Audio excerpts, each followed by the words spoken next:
That was really insightful. For changing my presentation. There's so much kind of food for thought there. But I want to speak a bit more in the context of the sector, participatory research in the context of the charity sector. It's something I've really been thinking about.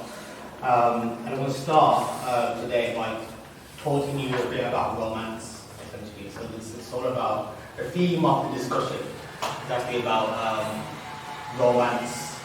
And I'm going to give you 3 romantic words, essentially. Words that soothe the ears of the charity sector. Really soothe the ears of the charity sector. So these words are participation. It's a very romantic word. It's a word that, it just really attracts, people. I think it's people love the word participation. The second one is voice. Very romantic word. People love to talk about voice within the charity sector.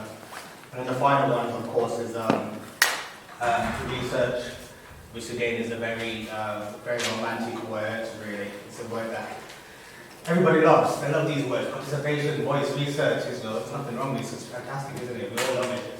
So there's nothing wrong with it. And I almost feel like Shakespeare saying this. When you go Romeo and Juliet, that's how romantic it is. It feels like John Legend or Celine Dion or Back into One when you say these words in the charity sector. That's how much they're loved. But I think once you go through the initial kind of romantic phase, the first initial attraction of these words, the sweetness of these words, you also find that behind this there are also some problems as well. Some dramas, some things that kind of need to be worked out. There's a bit of a history, there's a little bit of a past within it as well. So you do a bit of a background check and you realise that not all that glitters. Not all that glitters is gold, and there might be some things. There just might be some things to work out. We're talking about participation, we're talking about research, we're talking even talking about voice as well. And actually some of these problems might be a bit deep-rooted, complex, and there's a need for a bit of a longer-term conversation. So it's not something that's essentially a quick fix as well. So before I kind of woo you with the romantic words, I want to give you a bit of kind of context to the discussion, essentially. And particularly with the charity sector, participatory research in the charity sector.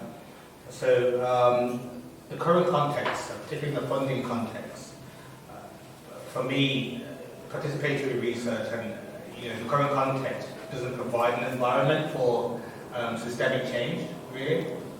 The current sort of context and the current system is kind of based and incentivizes piecemeal, performative, and a kind of unsustainable relationship with the communities that we engage with.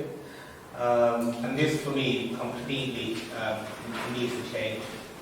I'm just going to be very frank at the moment, is that the way the system is quite structured doesn't allow for systemic change as it currently is. And in my view, the funding system is a part of that. And for me, the funding system is broken. It can be fixed, but currently the funding system is actually broken and doesn't enable, doesn't value, doesn't incentivize what we need, essentially. And does that allow for this kind of longer-term, sustained relationship with communities? Of course, it's not all funders, and to be fair, there are some funders who are reflecting, who are basically understanding that this is a problem, but a problem it is, and a problem it remains as well. So as a result, the charity sector, not just the charity sector, even parts of the racial justice sector and just the sector in general, part of it has just been, it's been kind of convenient to, I guess, play the game rather than to influence the game. And this is too often led to what has been called by sociologists as isomorphism. Isomorphism is a bit of mimicry of the powers that be, or powers of systems. And as Audre Lorde says, you can't dismantle the mass. You can't dismantle. You can't dismantle the system in the master's tools. It's almost like using the same tools to dismantle the current system. And there's a seductiveness in that, and it's quite seductive to play the game. Actually, it's quite seductive to play the game rather than to think about sustainable change. So what I mean by isomorphism is harmonizing, mimicking, quite frankly, bow down to what is dictated to us by funders, rather than again influencing funders. I hope you forgive me. I'm being quite frank today, before I had to, I think when I can't look and see you, I can kind of say. But this is my experience. And you talk to someone who's a former head of research, and I'm going to go into even the term research, we're going to deconstruct even the term research really as well. So let's start with the first dirty word, romantic word, which is research. There's a quote by Linda Joy Smith, fantastic book. And she says, from the vantage point of decolonise, a position from which I write and choose to privilege, in terms of the term research is inextricably linked to European imperialism and colonialism. And the word research is probably one of the dirtiest words in the Indigenous world vocabulary. So, research, I come here to say that research does have a history. Research can be and has been and continues to be a dirty word. And research cannot be detached from its imperialist, can't be detached from its imperialist views. You cannot put that under the carpet, as we say. Alright, so I'll move on. So it is not a neutral endeavour, researching. It has a history. It has a history that involves the measurements of faculties by filling the schools of our ancestors with bilaces to compare the amount of bilaces with the capacity of mental thought. That's the history of research. The history of research is the history of race science. Are people like Sir Francis Galton, probably like me, if you hear the accent. I can hear it. I'm more That was my question to you for later. So Francis Galton, for me, invented this correlation. Correlation. We love correlation, don't we? We love a bit of correlation, some complex statistics. That was the fundamental. That was all used from. It was the father of eugenics. Nazism kind of came from a lot. Some of these ideas. We look at kind of history and fascism, and I'm not saying history is wrong with it. Again, I'm not saying that measurement and statistics aren't useful. I'm just saying they have a history, and we need to be aware of this history as well. And research has a long history of doing something to us, not for us, and it has, it has provided negatives as well.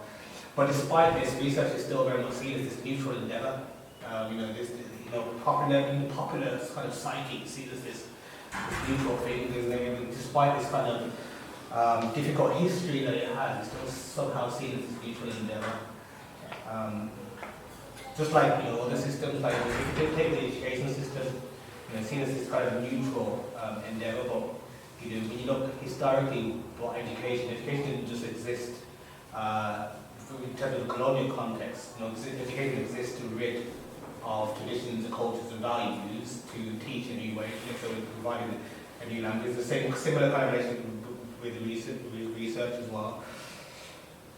So, what is dominant in the charity sector? And not just charity. Things are changing. Things are definitely changing in that way. But a lot of the critique, historically has been a premise of empiricism, a theory of knowledge, often positivism as well, that takes a position that views around the natural world can be examined and understood into the social world. And what I'm saying, essentially what I'm saying with that is that everything is based on measurement. Understanding is equivalent to measurement and equivalent to measuring a phenomenon. Now, I take a different view in that understanding is not just measuring something and just sitting around and observing the problem. Understanding is stories, narratives, actually understanding. I'm going to move on a bit. I've got a lot to talk about research because I've talked about research all day. But I'm going to move on to participation, given the time that I have. Participation is also romanticized. I was speaking about participatory research, it's also romantic. There's a book called Participation is Tyranny. And if you look at Hart and Arnstein, they do this hierarchical view of participation, where there's different rungs, and I think the top is kind of citizen control, and the bottom it talks about participation, manipulation, and consultation, the different levels of it. I think that's an interesting system, good analysis, but it doesn't really talk about power and participation, and I think that's one of the problems with participation, in that it's devoid of, it can be devoid of power. I think participatory research and participation in general, if there's no politics in participation, then there's a problem. There has to be some, and I'm not talking about political, I'm talking about power, I'm talking about participatory should involve recognizing the power of communities and should be able to shifting power. And what participatory research can be doing can be from manipulation and taking voice and extracting their voice, but not actually concerning power and institutions. And again, the charity sector has been part. I'm not saying everybody. I would say every charity president, but I'm saying that there is a seductiveness in that, in terms of that performative, and part of that is the funding regime has allowed for that. And the final one is voice. In terms of voice is also romanticized, and it's also into participation in that. Again, we have voices that we want to learn from. Well, it's not just voices, influence, and where do those? And it's not just enough to hear the voices. A lot of this happens with the consultations that happen with government. We're going to do a consultation, and that's it. We've spoken to the people. But again, it's like, okay, we consulted them, but what is the influence within the process? How is the process being redesigned as well? So there is a problem, as you said, with epistemic violence with the knowledge base there's a lot of, to sum it up, because I'm not going to do that, but a lot to say, but I wasn't going to do that. To sum it up, we need to do a lot on learning in the charity sector. It's time to start learning. Before we can learn, we need to unlearn. There's a quote actually from, this is a Bible quote, that says you can't put new wine into old bottles. You can't put new wine into old bottles because the bottle will break. So the unlearning needs to happen before we can learn. And we need to bring the power back into participation. Participation needs to be political, it needs to involve power. And power is not just hierarchical. It's also us here today. We have power. It's also the communities that we live and work with as well. So yeah, I'll leave it there.